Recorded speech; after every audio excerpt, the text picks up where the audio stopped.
fani dünyada ben doğma kesin. Hoş etir kokuyan çiçeksen anam. Çetine düşende, dara düşende, hayıma yetişen meleksen anam. Nemli gözlerimi sıkıp köksüne rahatlık taparım kollarının üstte.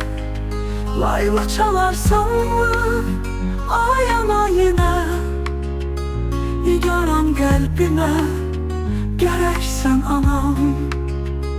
Güzel yüreğimde sonsuz arzular, ben hoşbəxt olanda çöhrən gül açar. Her ağ saçlarında bir hatirem var. Her zaman ömrüme bezeksen anam.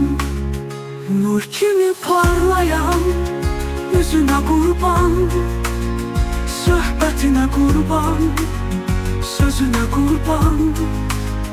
Ayana ben senin özüne kurban. Sen benim cismimde yüreksen anam.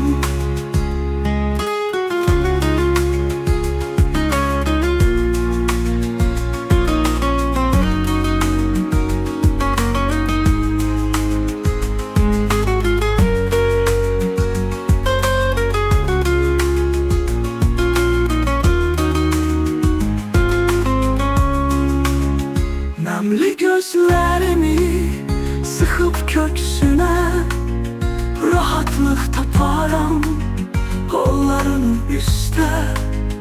Layla çalarsan mı ayana yine, Nigaran kalbime gereksen anam.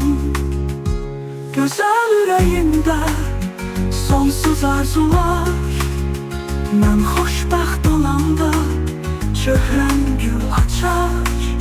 Her ağ saçlarımda bir hatirem var. Her zaman ömrüme bezeksen anam. Nur kimi parlayan yüzüne kurban, sohbetine kurban, sözüne kurban. Ayana ben senin özüne kurban. Sen benim cismimde yüreksen anam.